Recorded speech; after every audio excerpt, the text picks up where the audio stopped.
Level 0, you remember the exact number, $8.75 an hour. That was your first paycheck. You held it in your hand like it meant something, because it did. You bought groceries that week, real groceries. Not the cheap stuff, the good bread, the name brand cereal, and you felt for the first time like you were going to be okay. That feeling lasted exactly 1 week. Then rent was due. Here's what nobody told you about money in your brain. Every time your salary changes, your brain doesn't just feel different, it thinks differently, it fears differently, it wants differently. The person earning $0 and the person earning $1 million are not just in different financial situations. They're running completely different psychological operating systems. Today, we're going inside all of them. Level 1, $0, the scarcity brain. His name is Marcus, 21 years old, between jobs.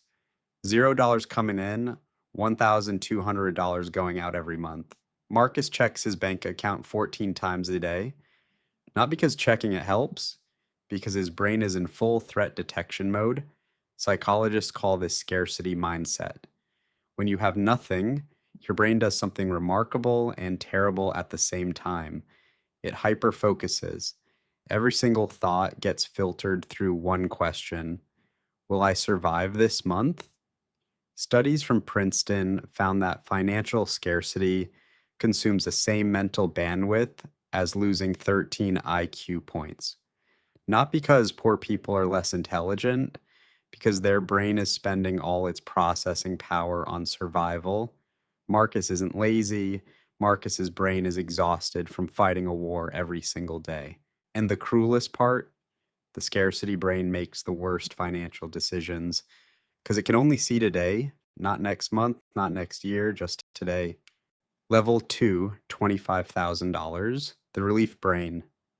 Marcus gets a job, $25,000 a year, $2,083 a month, enough to breathe. That first month, he pays every bill on time, has $200 left over, feels like a millionaire. This is what psychologists call the relief effect. When you move from scarcity to enough, your brain floods with dopamine. The threat is gone, the war is over for about 6 weeks. Then something happens nobody warns you about. Your brain recalibrates.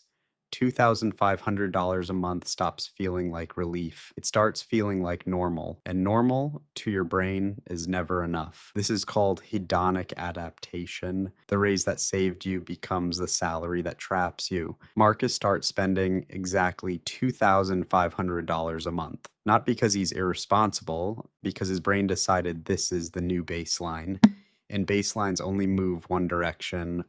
Level 3, $50,000. The comparison brain.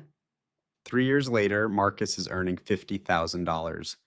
Double what he made before. He should feel great. He doesn't, because at $50,000, something shifts in the brain that nobody prepares you for.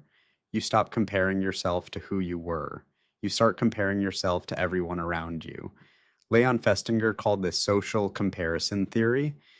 At $25,000, Marcus compared himself to his $0 self and felt rich. At $50,000, Marcus compares himself to his colleague who makes $75,000, to his college friend who just bought a house, to the Instagram feed that never shows struggle. His brain isn't measuring his actual financial progress. It's measuring the gap between him and everyone else.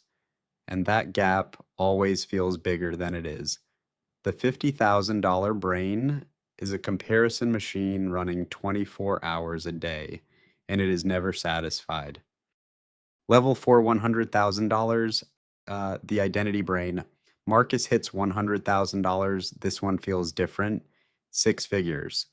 There's a psychological threshold that happens around this number that researchers have documented across cultures. Your relationship with money stops being about survival.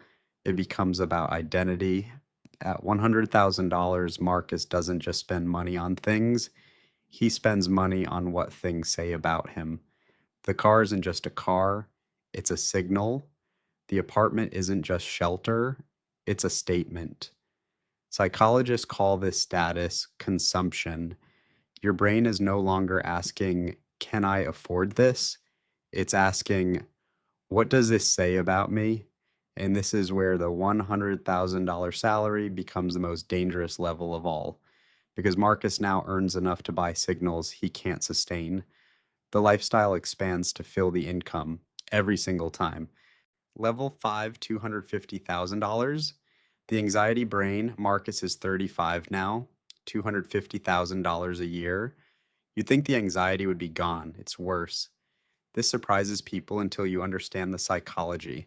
At $250,000, the brain shifts from fear of having nothing to fear of losing everything. Loss aversion, discovered by Kahneman and Tversky, tells us that losses feel twice as painful as equivalent gains feel good. At $0, Marcus feared not having enough. At $250,000, Marcus fears going back to $0.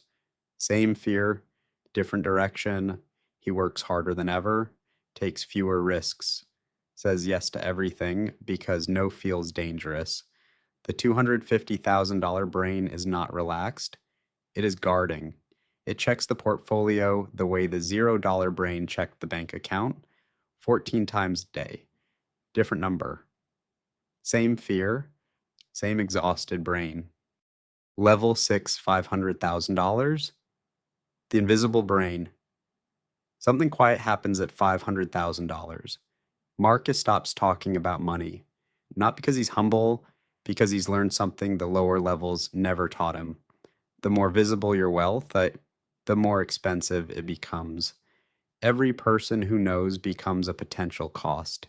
Family members with opportunities, friends with business ideas, colleagues who suddenly need favors.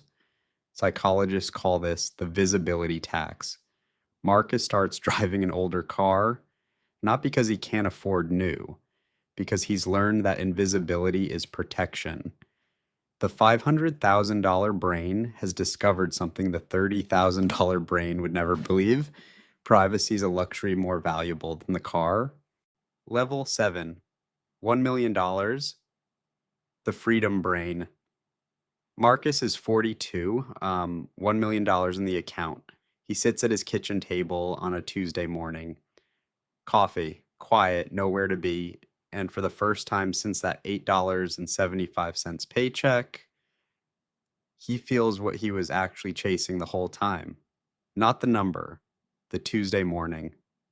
Morgan Housel wrote that the highest form of wealth is the ability to wake up and say, I can do whatever I want today.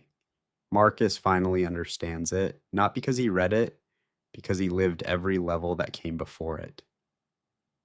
The $1 million brain isn't smarter than the $0 brain. It's just finally stopped running from something and started choosing something instead.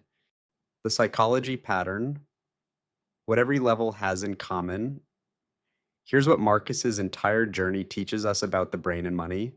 At every single level, the brain does the same thing. It adapts, it compares, it wants more. $0, survival. $25,000, relief that becomes normal, $50,000. Comparison that never satisfies, $100,000. Identity that costs too much, $250,000. Anxiety about losing it, $500,000. Invisibility as protection, $1 million. Freedom, that was always the goal. The number changes. The brain patterns don't. Which means one thing. If you don't understand your brain at $30,000, you won't understand it at $1 million either. The salary changes. The psychology follows you everywhere you go, unless you understand it first. Marcus still has that first paycheck stub, $8.75 an hour, a Tuesday afternoon shift, $131.25 before taxes. He keeps it in his desk drawer, not because he misses being broke, because it reminds him that every brain at every level is just trying to feel okay, safe, enough, free.